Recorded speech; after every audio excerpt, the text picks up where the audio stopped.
जिवंत देव येशू ख्रिस्ताच्या पवित्र नावामध्ये पुन्हा एकवार आपल्या सर्वांचे हार्दिक स्वागत आहे। बंधू आणि भगिनींनो, देवाचा उद्देश माझा उद्देश हा या तिमाहीचा मथळा आहे आणि ह्या आठवड्याचा मथळा जर पाहिला तर एस्तर आणि मर्दकै असा आहे। बंधू आणि भगिनींनो, देवाच्या वचनाकडे वळण्या अगोदर दोन शब्दाची प्रार्थना करूया। सर्वसमर्थ जिवंत परमेश्वर देवा, पुन्हा एकवार आम्ही तुझी आठवण करत आहोत आणि विनंती करत आहोत परमेश्वरा की आत्तापर्यंत तू आम्हाला तुझ्या वचनामध्ये मार्गदर्शन केलंस, तसंच इथून पुढे देखील कर। तुझा पवित्र आत्मा पाठवून परमेश्वरा आम्हाला गहन आणि गूढ गोष्टी समजव। प्रार्थना विनंती करत आहोत की तू आमच्या संगती राहा आणि परमेश्वरा तुझा अनुभव आम्हाला घडावा, म्हणून कळकळीची नगराची प्रार्थना करत आहोत। नम्र प्रार्थना जिवंत तारणारा येशू ख्रिस्त याच्या नावात मागतो, म्हणून तो ऐक, आमेन। बंधू आणि भगिनींनो, ह्या आठवड्याचं सुवर्णवचन जे आहे ते यशाया याचा 49वा अध्याय आणि 6वं वचन हे आहे। तो परमेश्वर म्हणतो, याकोबाच्या वंशाचा उद्धार करावा, इस्रायलाच्या राखून ठेवलेल्या लोकांना परत आणावे, म्हणून तू माझा सेवक व्हावे ह्यात काही मोठेसे नाही, तर माझ्याकडून होणारे तारण तू दिगंतापर्यंत न्यावे, म्हणून मी तुला राष्ट्रांचा प्रकाश असा नेमतो।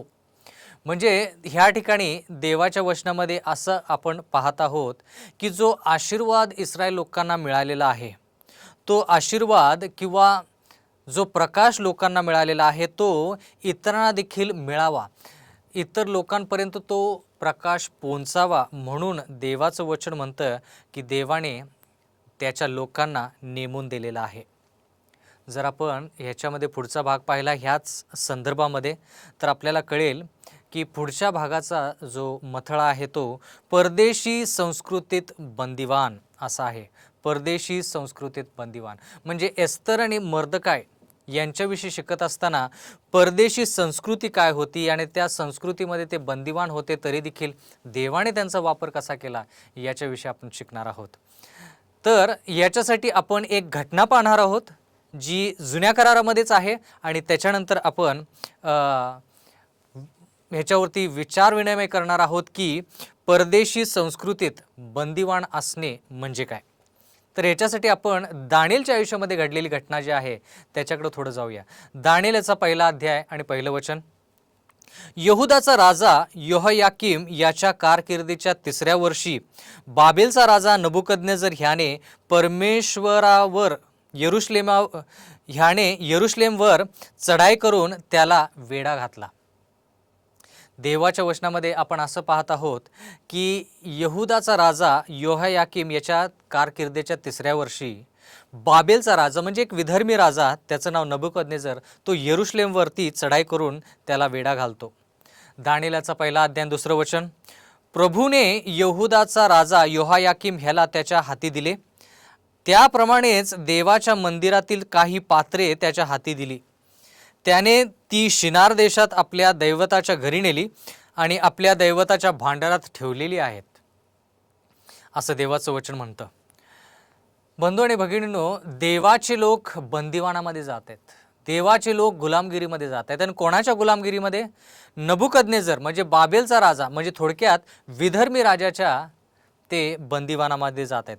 म्हणून ह्या भागाचा जो मथळा आहे तो परदेशी संस्कृती बंदिवान असा आहे।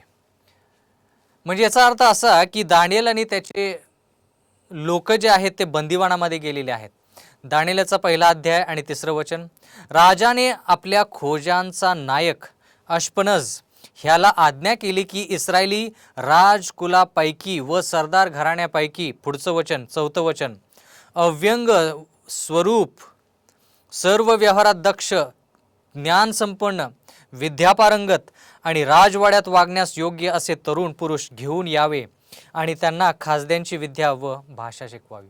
म्हणजे यरूशलेमेतून किंवा देवाच्या घरातून, यहुद्यातून त्या लोकांना बंदिवानामध्ये नेण्यात आलेलं आहे आणि त्यांची सर्व जी जीवनशैली आहे त्याचा बदलण्याचा प्रयत्न केलेला आहे। ह्या ठिकाणी देवाचं वचन म्हणतं की त्यांना वेगळी भाषा शिकावी लागली, त्यांना वेगळी विद्या शिकावी लागली। एवढंच नाही तर दानिएलचा पहिला अध्याय 5वं वचन। राजा खात असे त्या मिष्टान्नातून व पीत असे त्या द्राक्षरसातून त्यांचे नित्य खाणेपिणे चालून 3 वर्षापर्यंत त्यांचे संगोपन व्हावे. ही मुदत संपल्यावर त्यांनी राजाच्या हुजुरास यावे अशी राजाने आज्ञा केली. म्हणजे राजा म्हणत आहे की त्या ठिकाणी जे लोक यरुशलेमेवर मधून मी आणलेले आहेत, जे सुरूप आहेत, अव्यंग आहेत, त्यांच्यामध्ये कोणताही व्यंग नाही, ते व्यवहारात दक्ष आहेत, ते हुशार आहेत, विद्यापारंगत आहेत, त्या लोकांना मी माझी भाषा, माझं शिक्षण देईल, माझं जेवण देईल आणि त्यांना मी माझ्यासारखं बनवेन. आता त्या देशामध्ये बंदिवान असल्या कारणाने ह्या लोकांकडं आता कोणती मुभा आहे किंवा कोणती मोकळीक आहे हे म्हणण्यासाठी की देवा आम्ही बंदिवानामध्ये आहोत आणि म्हणून आम्ही त्या लोकांच्या इच्छानुसार केलं तर आम्हाला तू दोष देऊ नको, असं हे लोक म्हणू शकतील का? दानिएलचा 1 अध्याय आणि 6वं वचन. ह्या तरुण मंडळीत यहुदा वंशातले दानिएल, हनन्या, मिशाएल व अजऱ्या हे होते. म्हणजे ह्या ठिकाणी देवाचे लेकरं बंदिवानामध्ये गेलेले आहेत. पण बंदिवानामध्ये जरी गेले असले तरी देखील त्यांनी देवाला जे उपकार स्तुती द्यायचे, देवाची महिमा जी करायची आहे किंवा देवाला ते विसरलेले नाही आहेत. दानिएलचा 1 अध्याय 7वं वचन. खोजांच्या सरदाराने त्यांना येणेप्रमाणे नावे दिली. दानिएलास बेल्शझर, हनन्यास शद्रक, मिशाएलास मेशक व अजऱ्यास अबेदनिगो. दानिएलचा 1 अध्याय 8वं वचन. राजा खात असे ते मिष्टान्न व पीत असे तो द्राक्षरस ह्यांचा आपणास विटाळ होऊ द्यायचा नाही असा दानिएलाने मनात निश्चय केला. म्हणून त्याने खोजांच्या सरदाराला विनंती केली की मला ह्यांचा विटाळ नसावा. म्हणजे त्यांचं जेवण देखील बदलण्याचा प्रयत्न झालेला आहे. नाव तर बदलच, सगळं त्यांचं बदलण्याचा प्रयत्न केलेला आहे, जेणेकरून ते लोक बाबेलच्या लोकांसारखे व्हावे. बंधू आणि भगिनींनो, जर आपण सैतानाच्या तावडीमध्ये गेलो, सैतानाच्या नियंत्रणाखाली आलो तर आपली परिस्थिती तशीच होईल जशी ह्या लोकांची झाली. पण हे लोक देवाच्या वचनानुसार चालले, त्यानुसार राहिले. आणि जर आपण दानिएल आणि त्याच्या सोबत्यांविषयी जर पाहिलं तर ह्या ठिकाणी ते राजाचं जे मिष्टान्न आहे आणि राजा जो द्राक्षरस पीत आहे त्यांनी स्पर्श केलेला नाही आहे. कारण की त्यांना माहीत आहे जुन्या करारामध्ये की राजा जो जेवण जेवत आहे ते जेवण त्यांना विटाळ आणण्यासारखं आहे, त्यांना अशुद्ध करण्यासारखं ते जेवण आहे. म्हणून ते म्हणाले की आमची शुद्धता जी आहे ती आम्ही शुद्धता राखून ठेवणार, म्हणून राजाचं मिष्टान्न किंवा बाकीच्या ज्या गोष्टी राजा खात आहे पीत आहे त्याचं आम्ही सेवन करणार नाही. बंधू आणि भगिनींनो, त्यांचं नाव बदलण्यात आलं. एवढंच नाही तर त्यांचं शिक्षण, त्यांची भाषा बदलण्याचा प्रयत्न करण्यात आलेला आहे. पण ज्यावेळेस त्यांचं जेवण, त्यांचं अन्न, खाणं पिणं आहे त्याच्यावरती ज्यावेळेस बोट ठेवण्यात आलं त्यावेळेस त्यांनी जिवंत देव याचा विचार केला आणि त्याच्या संती ते विश्वासू राहिले. बंधू आणि भगिनींनो, या ठिकाणी आपण असं पाहत आहोत की दानिएलच्या 1 अध्याय आणि 9व्या वचनामध्ये खोजांच्या सरदाराची दानिएलावर कृपा व दया व्हावी असे देवाने केले. देवाने त्या ठिकाणी साक्ष घडवून आणली. म्हणजे त्या ठिकाणी देवाचं नाव उंचावलं गेलेलं आहे.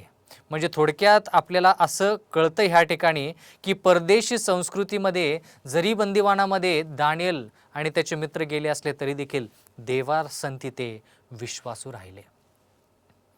प्रियजन हो, आपण अशा परिस्थितीमध्ये असेल किंवा आपण अशा समाजामध्ये राहत असेल ज्या ठिकाणी आपला विश्वास आणि इतरांचा विश्वास फार वेगळा आहे.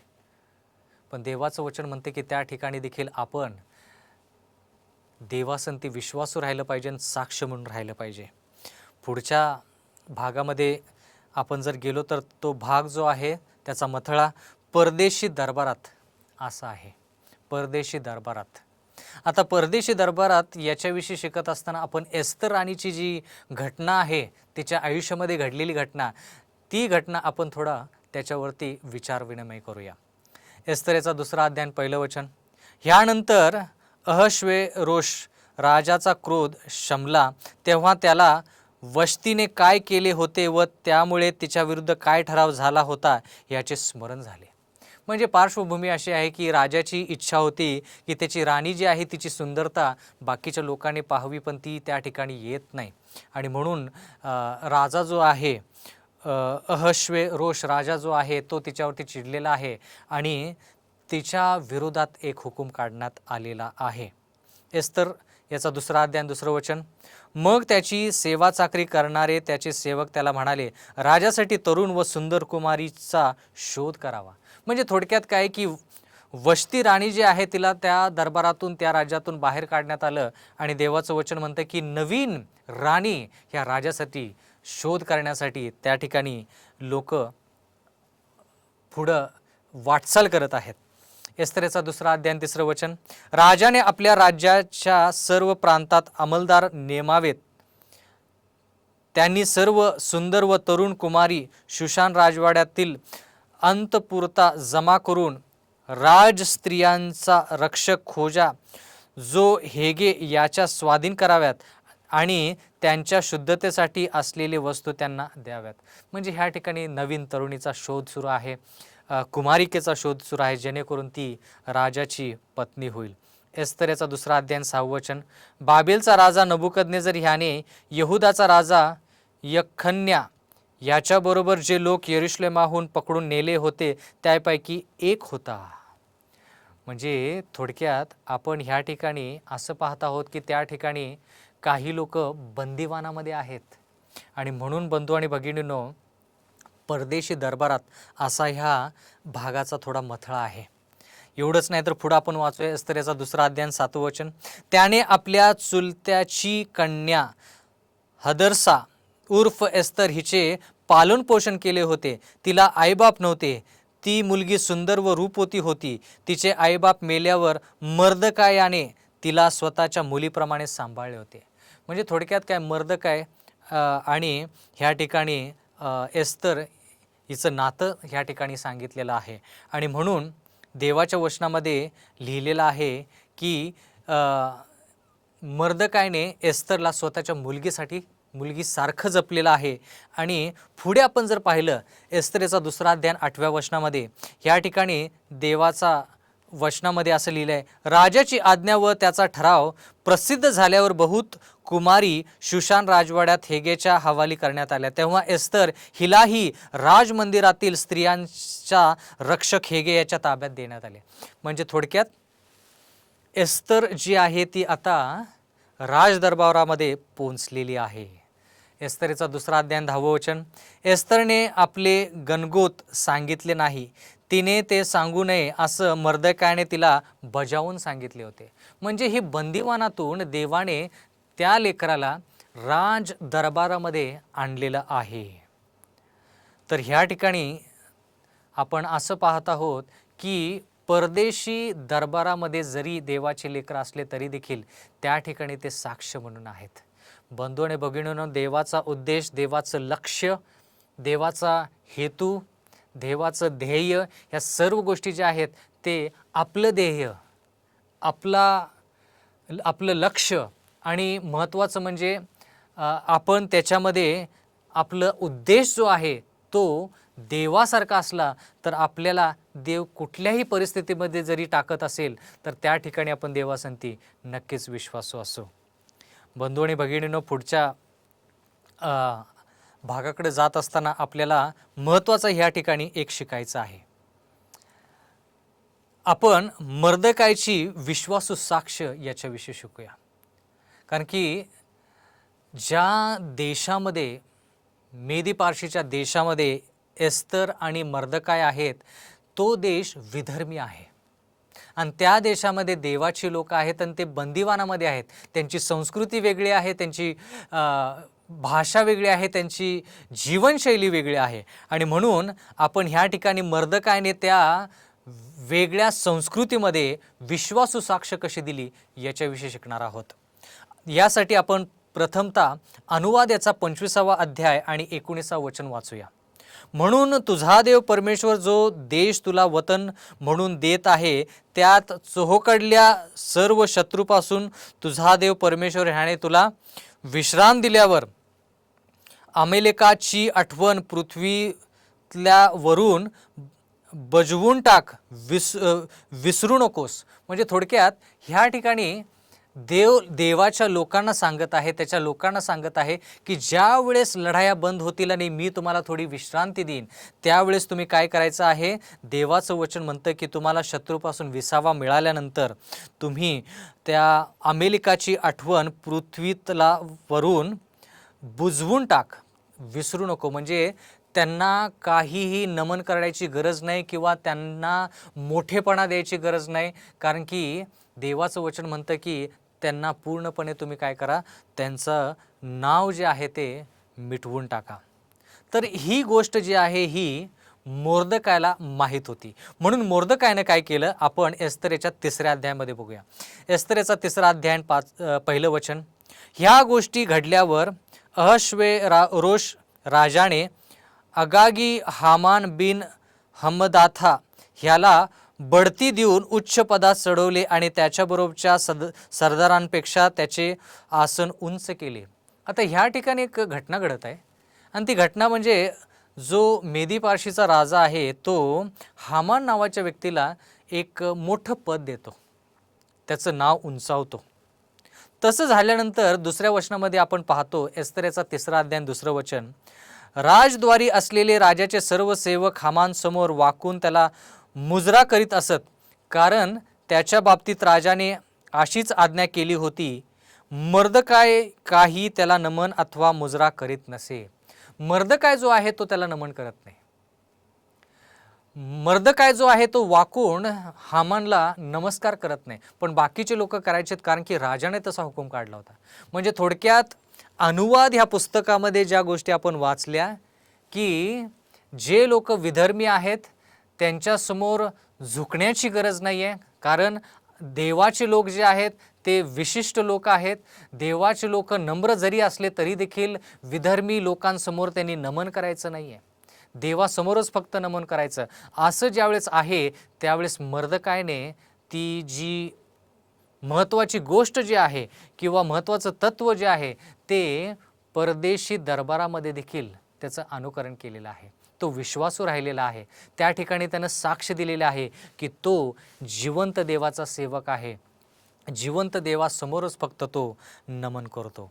बंधू आणि भगिनीनो, देवाचं वचन असं म्हणतं की त्या ठिकाणी त्यानं साक्ष दिलेली आहे की तो मेदी पारशी यांचा तो सेवक नाही किंवा गुलाम नाही. जरी बंदिवानामध्ये असला तरी देखील देवाच्या वचनामध्ये काय लिहिलं आहे, एस्तरेचा 3रा अध्याय आणि 5वं वचन. मर्दकाय आपणासमोर नमून मुजरा करीत नाही हे हामानने पाहिले तेव्हा त्याला फार क्रोध आलेला आहे. म्हणजे ह्या गोष्टी होत असताना त्या हामानला फार क्रोध आलेला आहे असं देवाचं वचन म्हणतं. पण ह्या ठिकाणी तो विश्वासू राहिला हे फार महत्त्वाचं. त्या ठिकाणी तो विश्वासू राहिला हे फार महत्त्वाचं. आता त्या ठिकाणी आणखीन एक घटना घडलेली आहे आणि तोच मुद्दा घेऊन आपण पुढे जाणार आहोत. आणि पुढच्या भागाचा मथळा आहे ह्या असल्याच प्रसंगासाठी एस्तरेचा 4था अध्याय जो आहे तो एस्तरच्या पुस्तकामध्ये फार महत्त्वाचा अध्याय आहे. बंधू आणि भगिनीनो, एस्तरेचा 4था अध्याय आणि 1लं वचन. हे वर्तमान मर्दकायच्या कानी पडले तेव्हा त्याने आपली वस्त्रे फाडली, गोंताट नेसून राख पासली आणि नगराच्या मध्यभागी जाऊन मोठ्याने आक्रंदन केले. ह्या ठिकाणी आपण असं पाहत आहोत की ज्यावेळेस हुकूम निघतो की मेदी पारशीच्या राज्यामध्ये जितके यहुदी लोक आहेत जे जिवंत देवाला मानतात त्या सर्वांचा संहार केला जायचा किंवा त्यांचा सर्वांना जीवे मारले जावे असा ज्यावेळेस हुकूम निघतो त्यावेळेस ती बातमी देवाच्या सेवक म्हणजे मर्दकायपर्यंत पोहोचते आणि त्याला खूप वाईट वाटतं. तो त्याचे वस्त्र फाडतो, गोंताट नेसून स्वतःवरती राख पसरतो. मग आपण एस्तरेचा 4था अध्याय आणि 3ऱ्या वचनाकडे जाऊया. राजाचा हुकूम व फरमान ज्या ज्या प्रांतात जाऊन पोहोचला तेथे तेथे यहुदी लोकांचा मोठा विलाप, उपोषण आणि रडारड सुरू झाली. म्हणजे थोडक्यात काय, ही बातमी इतर लोकांपर्यंत पोहोचली, ही बातमी एस्तरपर्यंत पण पोहोचली आणि ह्यावेळेस एस्तर ही राजाची पत्नी झालेली होती. 4थ्या अध्यायामध्ये आपण पाहत आहोत की एस्तर जी आहे ती राणी आहे आणि ती राणी जी आहे ती आता याच्यासाठी उपाययोजना म्हणून सर्व लोकांना एकत्रित करत आहे. ती स्वतः उपवास करत आहे, प्रार्थना करत आहे आणि बाकीच्या लोकांना पण तेच सांगत आहे. बंधू आणि भगिनींनो, ह्या ठिकाणी ज्यावेळेस मर्दकायला कळतं की एस्तर ही राजाची राणी झालेली आहे आणि त्या ठिकाणी ती आहे, तर मर्दकाय तिला संदेश काय पाठवतो? एस्तर याचा 4था अध्याय आणि 13 वचन. तेव्हा त्याने त्याच्या हस्ते एस्तरला सांगून पाठवले की तू राजमंदिरात आहेस म्हणून तू यहुदी लोकातून वाचून राहशील असे तुझ्या मनास वाटू देऊ नकोस. म्हणजे तू राजदरबारात आहेस म्हणून तुला असं वाटायला नको की आमचा फक्त नाश होईल, तुझा होणार नाही. पण बंधू आणि भगिनींनो, जर आपण 14 वचन वाचलं तर ह्या ठिकाणी लिहिलेलं आहे, एस्तर याचा 4था अध्याय 14 वचन. तू ह्या प्रसंगी गप्प राहिलीस तर दुसऱ्या कुठूनही यहुद्यांची सुटका व उद्धार होईलच, पण मग तुझा व तुझ्या बापाच्या घराण्याचा नाश होईल. तुला ह्या असल्याच प्रसंगासाठी राजपद प्राप्त झाले नसेल कशावरून. म्हणजे थोडक्यात काय की ह्याच प्रसंगासाठी एस्तर तुला राणी व्हायचं होतं किंवा तू राणी झालेली आहेस, देवानं तुला राणी केलेलं आहे, जेणेकरून तू आमचा बचाव करशील.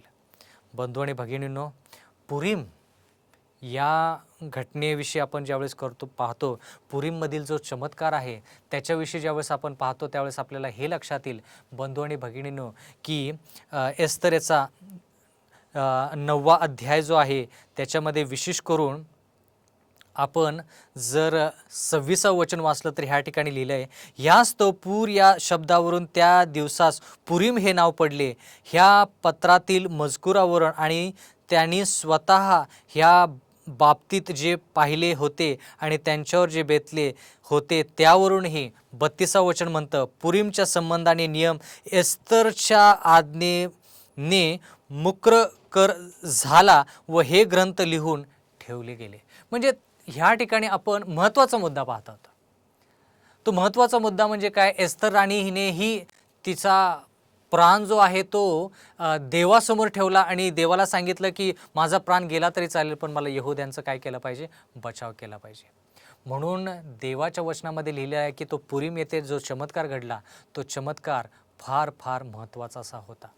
बंधू आणि भगिनींनो, आपण देवाचा उद्देश, देवाचा हेतू, देवाचे ध्येय जे आहे याच्याविषयी शिकत आहोत.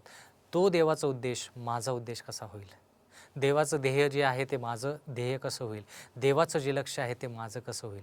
ज्यावेळेस आपण आणि देव एकत्र येऊ त्यावेळेस आपण आपल्या सर्व ज्या सीमा आहेत त्या ओलांडून आपण लोकांना वाचवण्याचा पुरेपूर प्रयत्न करू.